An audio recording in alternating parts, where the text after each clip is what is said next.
بہت شکریہ آپ کے وقت کا. جنرل صاحب اب اے پی سی تو 20 ستمبر کو ہو رہی ہے, جماعت اسلامی بھی انکار کر چکی ہے, جبکہ پاکستان پیپلز پارٹی اور پاکستان مسلم لیگ نون مولانا فضل الرحمان کی پالیسی پہ کئی بار اعتراض کرتے ہیں یا انہیں تحفظات بھی ہوتے ہیں. کیا اے پی سی حقیقی اپوزیشن کا روپ دھار پائے گی؟ یا جی فار شور. دیکھیں دو بہت بڑی جماعتیں ہیں, مسلم لیگ پاکستان کی سب سے بڑی جماعت ہے, اسی طرح پیپل پارٹی ایک گراس روٹ لیول کی جماعت ہے, اور مولانا فضل الرحمان کی فالوئنگ پہ کسی کو کوئی ڈاؤٹ نہیں ہے. انہوں نے دیکھ لیا یہاں بھی جو ان کا دھرنا وغیرہ تھا. تو آئی تھنک کہ اکٹھا ہو کے ملک کے مفاد میں ملک کی پالیٹکس کو لے کے جانے کے لیے یا اپوزیشن کا یہ رول ہے کہ وہ اکٹھے ہوں. لوگوں نے ان کو الیکٹ کیا ہے, ان کے کندھوں پہ رسپانسبلٹی ہے, اور پرائمریلی 2-3 سبجیکٹ ہیں امپارٹنٹ. ایک تو یہ ہے کہ ملک کے اندر لا اینڈ آرڈر کی سچویشن, نہ لا ہے نہ آرڈر ہے. آپ نے یہ دیکھا کہ کیا ہوا موٹر وے پہ بھی اور باقی عدالتوں میں بھی کیا ہو رہا ہے. دوسری بات ہے جو اکنامک ریوائیول کی, کہ ہم سلائیڈ بیک کر رہے ہیں, اس کو کیسے سوچا جائے اور کیسے ٹھیک کیا جائے. اور تیسری ہے ابھی ٹیررزم پھر سر اٹھا رہا ہے, اور آپ نے دیکھا ہمارے جوان officers, young officers, lieutenant colonel کے رینک کے لوگ, کیپٹنز, وہ شہید ہو رہے ہیں. تو اس کے اوپر ہماری کیا پالیسی ہونی چاہیے, حکومت کو کیا کرنا چاہیے. تو یہ چیزیں بیٹھ کے I think this is a good thing کہ اے پی سی بلائی جائے. لاسٹ بھی جب نواز شریف صاحب خود حکومت جنرل صاحب کیا یہ اے پی سی جو ہے حکومت کو وارننگ دینے کے لیے ہوگی, حکومت کو اپنے آپ کو درست کرنے کے لیے ہوگی, یا حکومت کو گھر بھیجنے کے لیے ہوگی؟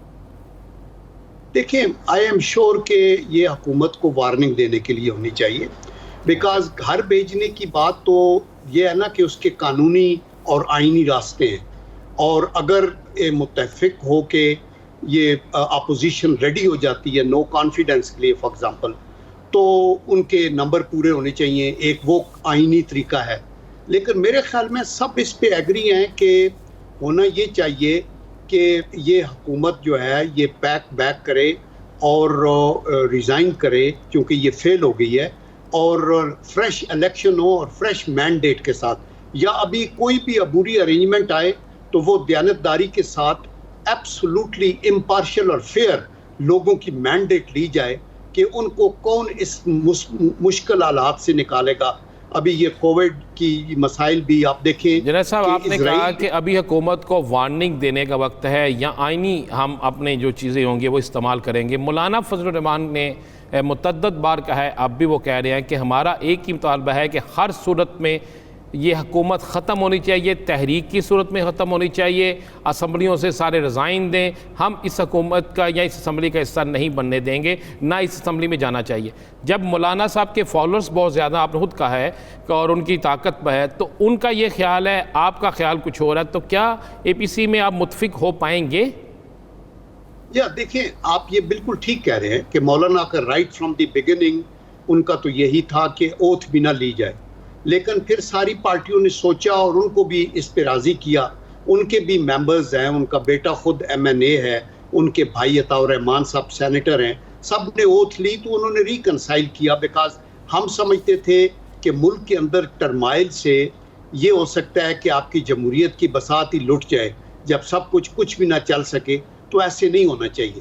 ابھی ان کا یہ ویو پوائنٹ ہے, اور وہ I am sure strongly present بھی کریں گے اے پی سی میں, اور باقی جماعتوں کی بات سنیں گے بھی, تو ان کے ویو کو بالکل عزت دی جائے گی, احترام کیا جائے گا. لیکن باقی بھی جو ویوز ہیں وہ سامنے آئیں گے, تو اس کے بعد جو فیصلہ ہوگا, وہ کیا فیصلہ ہوگا وہ تو اس ڈیلیبریشن کے بعد ہی ہو سکتا ہے. تو وہ سب کے سامنے آپ نے بات کی ٹیررزم کے حوالے سے اور اکانومی کے حوالے سے, یہ دونوں چیزیں جو ہیں فیٹ آف لیجسلیشن سے جڑی ہوئی ہیں.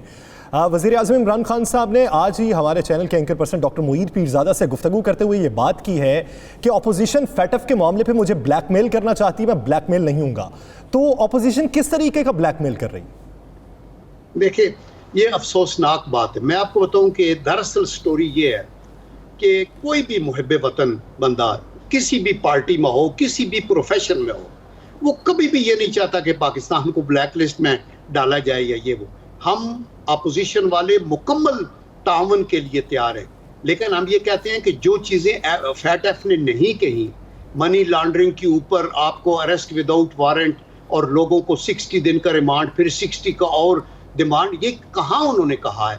تو ہم یہ سوچتے ہیں کہ دیکھو ان چیزوں کو آئرن آؤٹ کرے. آج آپ کی حکومت ہے، کل کو اور ہوگی، پرسوں کو اور ہوگی، پوسٹیرٹی کے لیے قوانین بنتے ہیں. لیکن عمران خان کی جو پالیسی ہے وہ فیٹ ایف میں لیس انٹرسٹڈ ہے، وہ ملک کے وقار کو بچانے میں کم انٹرسٹڈ ہیں. وہ چن کے ان لوگوں کو پک آؤٹ کر کے نکالنا چاہتے ہیں اور ان کو مسمار کرنا چاہتے ہیں جو ان کے اقتدار کے لیے تھریٹ ہے. ان کے لیے بڑی بات. جنرل صاحب یہ درست ہو گیا آپ کی بات. مجھے یہ بتا دیں اگر عمران خان صاحب اپنی بات پہ قائم رہتے ہیں، آج ہمارے پروگرام میں کہا کہ ہم کسی صورت میں بھی وہ شکیں واپس نہیں لیں گے، وہ ملک کے لیے بہتر ہے، تو پھر اپوزیشن کہاں کھڑی ہوگی ایف اے ٹی ایف کے معاملے پہ؟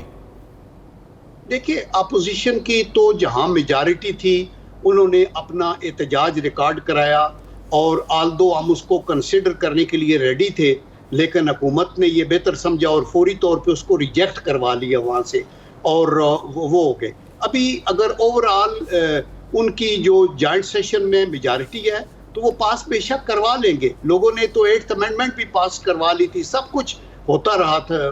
لیکن اس کے بعد آبویسلی کورٹوں کے راستے باقی ہیں. یہ عدالتوں میں پھر جائے گا مسئلہ، عدالتوں میں پھر بتایا جائے گا کہ دیکھیں اگر ہیومن رائٹس کی آپ وائلیشن کرتے ہیں اور ایسے قوانین بناتے ہیں جو بین الاقوامی سطح پہ فیٹ ایف کی ریکوائرمنٹ نہیں تھی، اور ان قوانین کی آڑ میں آپ اپنے جو پولیٹیکل اپوننٹس ہیں ان کو نشانہ بناتے ہیں اور ان کو وکٹمائز کرتے ہیں، تو پھر آئی ایم شیور کہ عدالتوں کے پاس لوگ جائیں گے انصاف کے لیے اور پھر بین الاقوامی پریشر بھی ہوگا. تو یہ اس کی صورتحال پھر نکلے گی اس کے بعد. یعنی آپ یہ سوچتے ہیں کہ جو مطالبات فیٹ ایف نے نہیں کیے وہ امپلیمنٹ نہیں ہونے چاہیے، ایسی شکیں جو فیٹ ایف کہہ ہی نہیں رہی تو حکومت اپنے تئیں اسے کیوں ایڈ آن کر رہی ہے؟ بہت شکریہ سینیٹر جنرل ریٹائرڈ عبدالقادر اس حوالے سے اپنا وقت دینے کے لیے. رانا صاحب یہ جو صورتحال بن چکی ہے، فیٹ ایف کا معاملہ بن چکا ہے، فیٹ ایف بلیک میلنگ کیا واقعی ہی ہے اپوزیشن کی جانب سے؟ اور اپوزیشن اگر بلیک میل کر رہی ہے تو کون سی ڈیمانڈز پہ کر رہی ہے؟ دیکھیں اپوزیشن کا کہنا ہے بالکل، وہ جو کہہ رہے ہیں ایک منی لانڈرنگ ہے، اس پہ کہہ رہے ہیں کہ منی لانڈرنگ کا جو ایکٹ آپ لا رہے ہیں اس میں بہت سے لوگ پھنسیں گے. ایون کہ جو سارے کیسز ہیں حمزہ شہباز پہ، میاں شہباز شریف پہ، سلمان شہباز پہ، آصف علی زرداری پہ، وہ جو ہے نا کہ کس کس کے نام آپ نے پیسے منتقل کیے، کس کے نام آپ نے اکاؤنٹ کھولے، یہ سارا معاملہ یاسر وہی جا رہا ہے، پاپڑی والے والا، دہی بلے والا. اب وہ کہتے ہیں ان چیزوں کو نہ لیں. جب وہ آئین اور قانون اس نئے آئین سے جو شکار ہے اس سے کٹ جاتے ہیں تو پھر نیب کے پاس تحقیقات میں بھی اس کا دائرہ اختیار نہیں رہتا. پھر نیچرلی طور پہ یہ سارے لوگ جو ہیں دونوں پارٹیوں کے جو بڑے ہیں خاص کر، یہ باعزت طریقے سے نکل جاتے ہیں. تو پھر اس کے بعد کیسوں میں کچھ رہتا ہی نہیں. تو یہ اس صورتحال میں چاہتے ہیں کہ وہ ساری چیزیں جو ہیں ان کو ریلیف ملے. یہ لیکن کسی صورت میں بھی میری اطلاع کے مطابق حکومت ریلیف دینے میں ان کی شکیں ماننے کے لیے تیار نہیں ہے. ہم نے پہلے بھی یہ بات کہی تھی، اب بھی بتا رہے ہیں کہ ہر صورت میں یہ بل پاس ہونا ہے، ہر صورت میں یہ بل پاس ہوگا. لیکن پاکستان پیپلز پارٹی اے پی سی کی میزبانی کر رہی ہے. 20 ستمبر کو یہ اے پی سی ہو رہی ہے. اس میں پاکستان مسلم لیگ نون، پاکستان پیپلز پارٹی اور جے یو آئی فے کے اراکین مل بیٹھیں گے. کیا یہ ایک کسی نقطے پہ متفق ہو سکتے ہیں؟ پاکستان پیپلز پارٹی اس کی میزبانی کس طریقے سے کرے گی؟ اسی پر بات کرنے کے لیے ہمیں پاکستان پیپلز پارٹی کے رہنما سینیٹر سحر کامران صاحبہ نے جوائن کیا. بہت شکریہ سحر کامران صاحبہ اس حوالے سے اپنا وقت دینے کے لیے. کہیے گا کہ کیا تینوں parties J U I F, Pakistan Peoples Party اور پی ایم ایل این کسی ایک نقطے پہ متفق ہو سکتے ہیں؟ اور وہ نقطہ کیا ہوگا؟ یعنی آپ یہ دیکھیے کہ ایک جماعت یہ ہے، وہ یہ کہتی ہے کہ حکومت کا بوریا بستر گول ہونا چاہیے، جے یو آئی فے کا یہ موقف ہے، جبکہ پاکستان پیپلز پارٹی کہتی ہے جمہوری راستہ اختیار کریں گے. پی ایم ایل این بھی اس کی تائید کرتی ہے. تو راستہ کون سا ہوگا؟ بسم اللہ الرحمن الرحیم. شکریہ یاسر. دیکھیں بات یہ ہے کہ اے پی سی ایک مشاورتی عمل ہے جس میں تمام پارٹیز کی ریپریزنٹیشن ہے اور ہائیسٹ لیول پہ ریپریزنٹیشن ہے. تو ڈیفینیٹلی تمام جو آپشنز ہیں وہ ڈسکس ہوں گے. بات یہ ہے کہ ضرورت کیا اس بات کی ہے کہ حکومت کے اوپر دباؤ ڈالا جائے یا اس حکومت سے جان چھڑائی جائے. تو یس بالکل ضرورت ہے. اب کس طریقے سے پیپلز پارٹی کا آپ کو پتہ ہے کہ ہم نے ہمیشہ جمہوری روایات کی پاسداری کی ہے اور جمہوری راستہ اپنائے ہیں. لیکن آج جس قسم کے چیلنجز پاکستان کو درپیش ہیں، آج آپ بھی دیکھیں چاہے ملکی معیشت ہو، انتظامی امور ہو،